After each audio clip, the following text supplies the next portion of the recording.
கிழக்கு மாகாணத்தின் முன்னாள் ஆளுநரான செந்தில் தொண்டமான் அவர்கள் நேபாளத்தில் துணிகரமாக ஒரு செயலை செய்து பல பேரின் உயிரை காப்பாற்றி இருக்கின்றார். அது இன்று சர்வதேச ஊடகங்களில் செய்தியாக மாறியிருக்கிறது.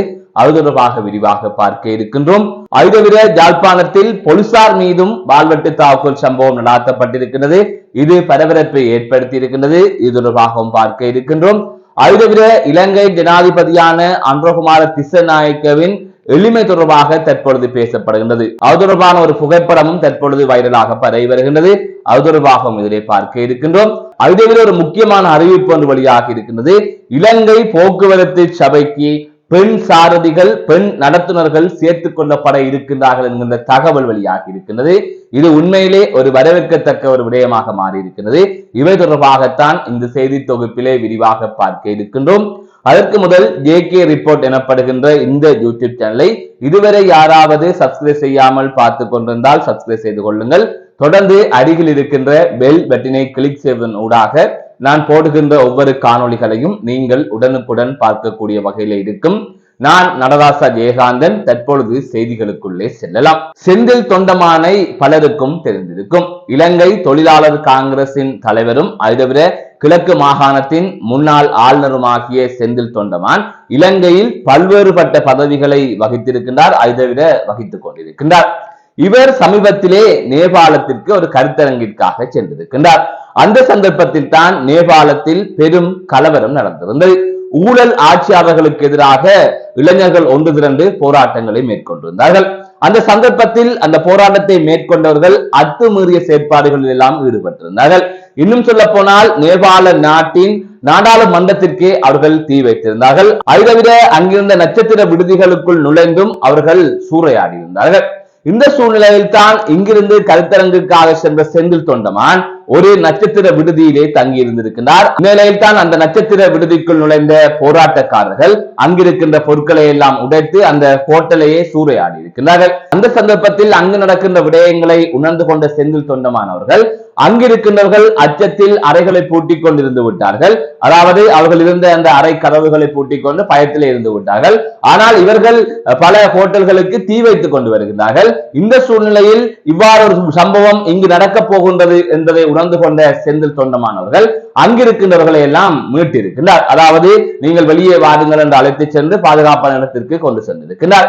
அதை தவிர பலரை வெளியிலே இவ்வாறு அனுப்பியதன் பின்னர் யாராவது உள்ளே அச்சத்தில் சிக்கிக் கொண்டிருக்கிறார்களா அல்லது கதவை மூடிக்கொண்டு அறைக்குள்ளே இருக்கின்றார்களா, அவர்கள் இவ்வாறு அறைக்குள் இருந்து ஹோட்டலுக்கு ஏதாவது தீ வைத்து ஹோட்டல் ஏதாவது இடிந்து விழுந்தால் என்ன ஆவது, அவரது உயிர் போய்விடும் என்கின்ற எண்ணத்தில் அவர் மீண்டும் அந்த ஹோட்டலுக்குள் சென்று யாராவது ஹோட்டலுக்குள் இருக்கின்றார்களா என்பதை அவர் பார்த்திருக்கின்றார். இது தொடர்பான காணொளிகள் எல்லாம் தற்பொழுது வெளிவந்திருக்கின்றது. இந்த நிலையில் இந்த சம்பவம் செந்தில் தொண்டமான் சொல்லியா வெளிவந்தது என்று கேட்டால் இல்லை.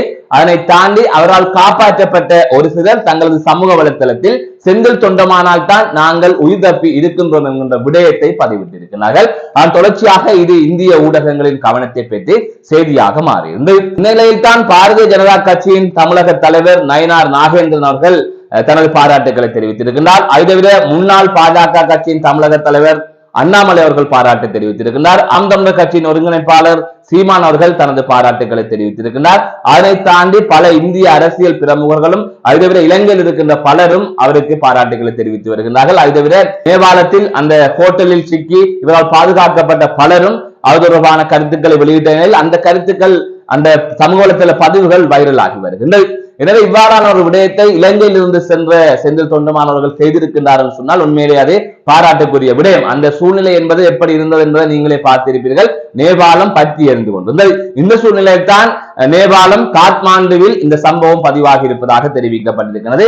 அங்கிருந்த நட்சத்திர விடுதியில் தான் செந்தில் தொண்டமான் தங்கியிருந்த நிலையில் இவ்வாறு அங்கிருக்கின்றவர்களை காப்பாற்றுவதற்காக முயற்சித்திருக்கின்றார். தனது உயிரையும் பொருட்படுத்தாமல் அல்லது தான் மட்டும் தப்பினால் போதும் என்று நினைக்காமல் இந்த விடயத்தை செய்திருப்பதற்காக அவரை நாங்கள் பாராட்டி ஆக வேண்டும். அந்த வகையில் எனது பாராட்டுகளையும் செந்தில் தொண்டமானுக்கு தெரிவித்துக் கொள்ளுகின்றேன். மற்றொரு செய்தியாக யாழ்ப்பாணத்தில் வாள்வெட்டு கும்பல் வாள்வெட்டு தாக்குதலை மேற்கொண்டிருக்கிறது. அதிலே இருவர் காயமடைந்திருக்கிறார்கள். இந்த தகவலை அறிந்து போலீசார் அங்கு விரைந்து சென்ற நிலையில் போலீசார் மீதும் வாள்வெட்டு தாக்குதல் மேற்கொள்ளப்பட்டதாக தெரிவிக்கப்பட்டிருக்கிறது. இந்த சம்பவம் தொடர்பான செய்திகள் வெளியாகி பெரும் அதிர்வலைகளை ஏற்படுத்தி இருக்கின்றது. யாழ்ப்பாணம் நெடுந்தீவில் தனியார் விருந்தக மதுபான சாலையிலே சிலர் அங்கிருந்து மது அருந்தி கொண்டிருந்திருக்கிறார்கள். இந்த சந்தர்ப்பத்தில் வாழ்வெட்டு குழுவினர் உள்ளே நுழைந்திருக்கிறார்கள். இவ்வாறு உள்ளே நுழைந்த நிலையில் இளைஞர்கள் மீது சரமாரியாக வாழ்வெட்டு தாக்குதலை மேற்கொண்டிருக்கிறார்கள். அந்த வகையில் இந்த வாழ்வெட்டு தாக்குதல்களில் 2 இளைஞர்கள் காயமடைந்திருப்பதாக தெரிவிக்கப்பட்டிருக்கிறது. அவர்களது முகத்தில் எல்லாம் வாழ்வெட்டு தாக்குதல் மேற்கொள்ளப்பட்டிருப்பதாக கூறப்படுகின்றது.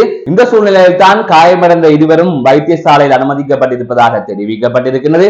அதன் தொடர்ச்சியாக போலீசாருக்கு தகவல் வழங்கப்பட்ட நிலையில் நெடுந்தீவு போலீசார் சம்பவ இடத்திற்கு சென்றிருக்கிறார்கள். அந்த சந்தர்ப்பத்தில் அங்கு போலீசார் மீதும் அவர்கள் வாழ்வெட்டு தாக்குதல் நடத்திவிட்டு தப்பிச் செல்ல முற்பட்டதாகவும், இந்த சூழ்நிலையில் அந்த வாழ்வெட்டு குழுவைச் சேர்ந்த ஒருவரை போலீசார் கைது செய்து காவல் நிலையத்தில் தடுத்து வைத்திருப்பதாகவும் தெரிவிக்கப்பட்டிருக்கிறது. இந்த சம்பவம் நேற்றைய தினம் இரவு பதிவாகி இருப்பதாக கூறப்படுகிறது. அதை தவிர நெடுந்தீவு பகுதியில் அமைந்திருக்கின்ற தனியார் விருந்தக மதுபான சாலையில் இதற்கு முன்னரும் இவ்வாறான ஒரு சம்பவம் பதிவாகி இருப்பதாக கூறப்படுகின்றது. மற்றொரு செய்தியாக ஜனாதிபதியான அன்றகுமார திசநாயக்க அவர்கள் ஒரு கதிரையில் இருந்து உணவு உண்ணுகின்ற புகைப்படம் ஒன்று வெளியாகி அது தொடர்பாக தற்பொழுது பெருமளவில் பேசப்பட்டு வருகின்றது. அதாவது எளிமையான ஒரு ஜனாதிபதியாக அன்றகுமார திசநாயக்க அவர்கள் திகழ்கின்றார் என்று பலரும் பாராட்டுக்களை தெரிவித்து வருகின்றார்கள். இலங்கையில் பலர் ஜனாதிபதியாக இருந்திருக்கிறார்கள். அவர்களில் சிலர் மிகவும் ஆடம்பரமாக வாழ்ந்தார்கள். அந்த வகையில் ஆடம்பரமாக வாழ்ந்தவர்களிலே மிக முக்கியமானவர்கள் யார் என்று பார்த்தால் மஹிந்த ராஜபக்சவும் ரணில் விக்ரமசிங்கவும் தான். இவர்கள் ஜனாதிபதியாக இருக்கின்ற போது பெரும் ஆடம்பரமாக இருந்தார்கள். அதாவது அவர்கள் யாழ்ப்பாணத்துக்கு வருவதாக இருக்கட்டும் அல்லது வேறு இடத்திற்கு செல்வதாக இருந்தாலும் அதிகளவான பாதுகாப்பு கருவிடிகள் இருக்கும். அவர்களுக்கு எல்லாம் கொடுக்கப்பட்டு அதில் தான் அமர்வார்கள். அவர்கள் சாப்பிடுகின்ற விதம், அவர்களின் சாப்பாடுகள் எல்லாம் உயர்தரத்திலே இருக்கும். அவற்றை நாங்கள் பார்த்திருக்கின்றோம். அதனை விடுத்து பார்த்தீர்கள் சொன்னால் மைத்திரிபால சிறிசேனா, கோட்டபய ராஜபக்ச ஆகிய இருவருமே எளிமையான முறையிலே இருந்தார்கள். அதாவது கோட்டபய ராஜபக்ச எல்லாம் தனது பாதுகாப்பை குறைத்திருந்தார். கோட்டபய ராஜபக்ச அவர்களுக்கு இந்த நாட்டை வழிநடத்தி செல்ல தெரியவில்லை என்பது வேறொரு விடயம். ஆனால் எளிமை என்கின்ற விடயத்தில் கோட்டபய ராஜபக்ச, மைத்திரிபால சிறிசேன ஆகிய இருவரும் ஓரளவு எளிமையாகத்தான் இருந்தார்கள். அதனை தாண்டி அன்றகுமார திசநாயக்க அவர்கள் மிகவும் எளிமையாக இருக்கின்றார் என்ற கருத்துக்கள் தற்பொழுது முன்வைக்கப்பட்டு வருகின்றது.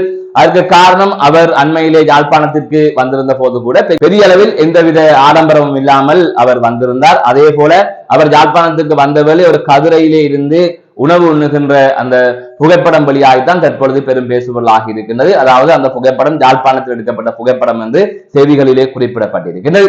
எனவே அந்த புகைப்படத்தை வைத்துத்தான் மிகவும் எளிமையாக ஜனாதிபதி இருக்கின்றார், அதற்கு எங்களது பாராட்டுகள் என்று பலரும் தெரிவித்து வருகின்றார்கள். இதிலே இன்னும் ஒரு விடயத்தை சொல்ல வேண்டும். எளிமையாக இருப்பது என்பது வரவேற்கத்தக்க வேண்டிய விடயம், அதிலே மாற்று கருத்து இல்லை. பல நாடுகளில் ஜனாதிபதிகள், பிரதமர்கள் மிகவும் எளிமையாக இருக்கின்றார்கள். வளர்ந்த நாடுகளில் எல்லாம் இவ்வாறு ஆட்சியாளர்கள் எளிமையாக இருக்கின்றார்கள். மக்கள் மிகவும் மகிழ்ச்சியாகவும் ஆடம்பரமாகவும் இருக்கின்றார்கள். ஆனால் இங்கு மட்டும்தான் இவ்வாறு ஆட்சியாளர்கள் ஆடம்பரமாகவும் மக்கள் வறுமையிலும் இருக்கின்ற நாடாக இலங்கை இருந்து வருகின்றது. இந்த நிலையில் அன்றகுமார திசநாயக்க அவர்கள் தற்பொழுது ஒரு மாற்றத்தை கொண்டு வந்திருக்கிறார். மேற்கத்திய நாடுகளில் இருப்பது போல சரியான முறையில் அவர் இருக்கின்றார் சொல்லலாம். அதாவது இப்படித்தான் இருக்க வேண்டும், அந்த முறையில் அவர் இருக்கின்றார் என்று சொல்லலாம். ஆனால் அதனை தாண்டி இந்த எளிமை என்பதை தாண்டி முக்கியமான விடயம் நிர்வாகத்திறன், அது சரியாக இருக்க வேண்டும்.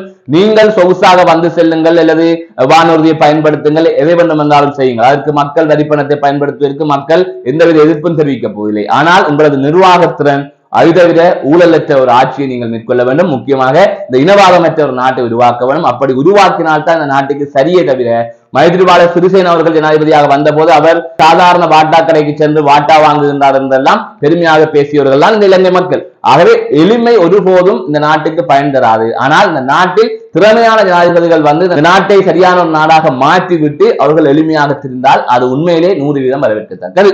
எனவே இதையும் நாங்கள் வரவேற்கின்றோம். இதற்கு நாங்கள் ஏதாவது விமர்சனம் முன்வைக்கவில்லை. ஆனால் அதனை விட செயல்திறன், நிர்வாகத்திறன் முக்கியம் என்பதை இதிலே வலியுறுத்தி கூறுகின்றேன். எளிமை ஒன்றே தகுதியாக அமைந்து விடாது என்பதை இதிலே நான் கூறிக்கொள்கின்றேன். மற்றொரு செய்தியாக இலங்கை போக்குவரத்து சபைக்கு பெண் சாரதிகள், பெண் நடத்துனர்கள் ஆட்சேர்ப்பு செய்யப்பட இருப்பதாக தெரிவிக்கப்பட்டிருக்கிறது. அதாவது பணிக்கு எடுத்துக்கொள்ளப்பட இருப்பதாக தெரிவிக்கப்பட்டிருக்கிறது. கொழும்பு மாவட்ட செயலகத்தில் நேற்று இடம்பெற்ற கூட்டத்தில் போக்குவரத்து அமைச்சர் பிமல் ரத்நாயக் அவர்கள் இந்த தகவலை தெரிவித்திருக்கிறார்.